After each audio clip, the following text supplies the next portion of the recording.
गणित भी कैसा महान विषय है ना।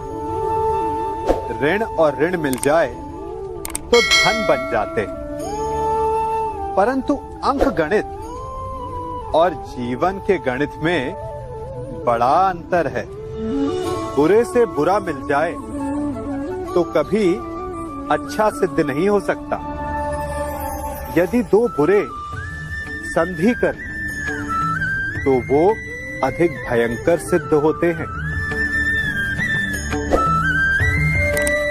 ऐसे में उनकी मित्रता का, उनकी संधि का विच्छेद आवश्यक है, चाहे वो किसी भी भांति हो।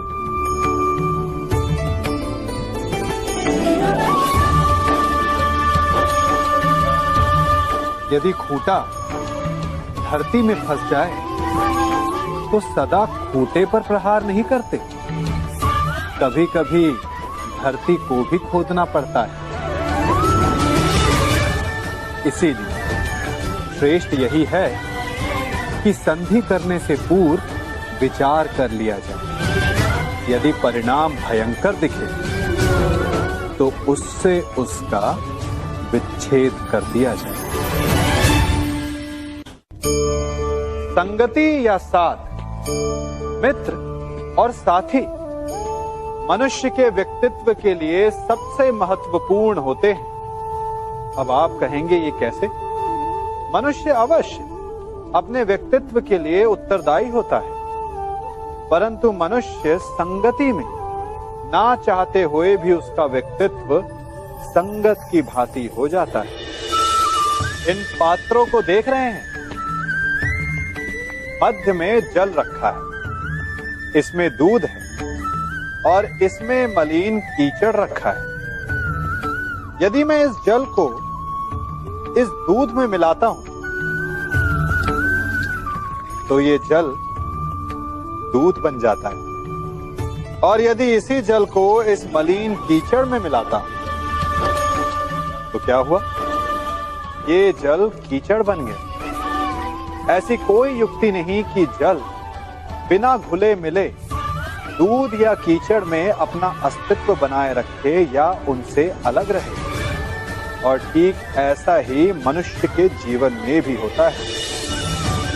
यदि एक गुणहीन व्यक्ति गुणवानों की संगत में बैठे तो उसे भी गुणवान समझा जाता है, सम्मान का पात्र समझा जाता है।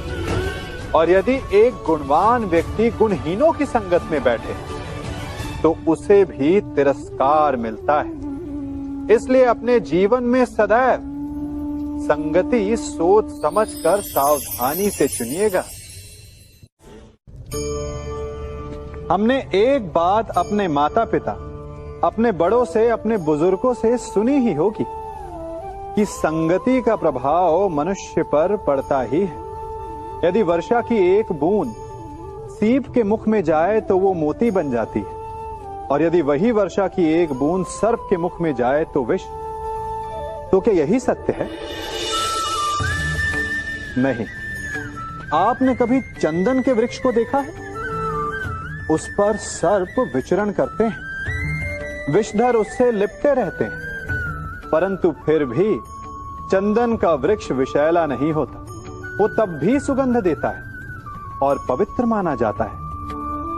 तो इसका रहस्य क्या है कि वर्षा की बूंद पर संगति का प्रभाव पड़ता है और चंदन के वृक्ष पर नहीं? इसका रहस्य है आत्मबल। वर्षा की बूंद वातावरण के अनुसार स्वयं को बदल लेती है, इसीलिए उसकी संगति ही उसका प्रारब्ध बन जाती है। परंतु चंदन का वृक्ष अपना व्यक्तित्व, अपना गुण नहीं खोता।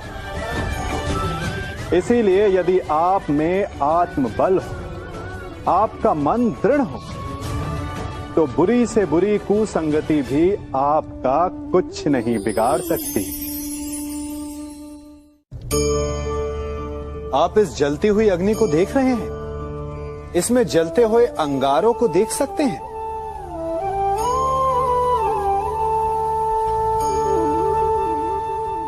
बड़ा गर्म है, हाथ भी जला सकता है, परंतु जब ये ठंडा हो जाता है तो आप इसे हाथ में पकड़ सकते हैं।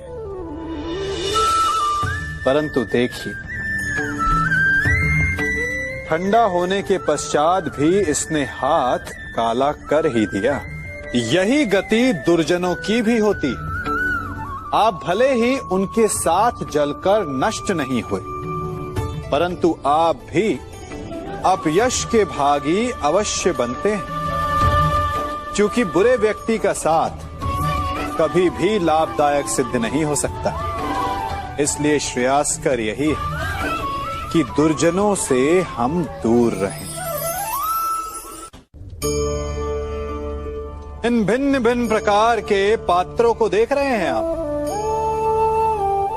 क्या आप बता सकते हैं कि इन पात्रों में क्या रखा है? आपको लग रहा होगा कि इसमें भिन्न भिन्न प्रकार के द्रव्य है ना? परंतु ऐसा नहीं है। इन सभी में एक ही जल है। देखिए,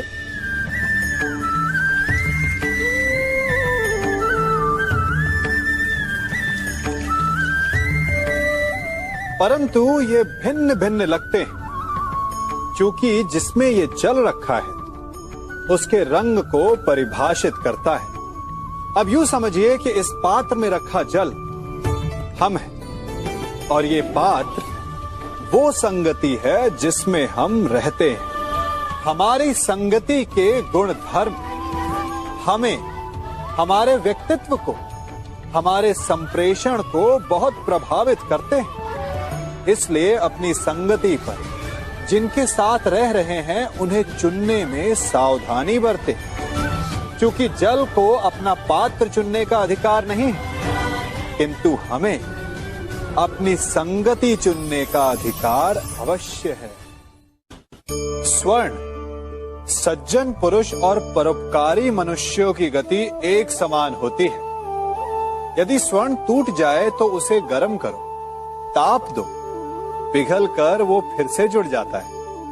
ठीक उसी प्रकार मतभेद होने के पश्चात भी एक सज्जन पुरुष और महान पुरुष फिर से मित्र बन जाते हैं। परंतु दुर्जन दुष्ट माटी से बने लोग उस पके हुए मटके के समान होते हैं कि जिनमें यदि एक बार दरार आ जाए तो वो स्वयं ही स्वयं का सर्वनाश कर लेते हैं। इसलिए मित्रता केवल सज्जनों से ही करें, ताकि मतभेद ना हो। दुष्टों का समूह अपना नाश स्वयं ही कर लेता है। यदि कोयले की खान में जाओ तो चाहे जितनी भी सावधानी बरतो, अपने वस्त्रों पर कालिख लग ही जाती है। इसलिए दुष्ट मित्रों से सावधान। सज्जन शत्रु प्रत्येक परिस्थिति में श्रेष्ठ है।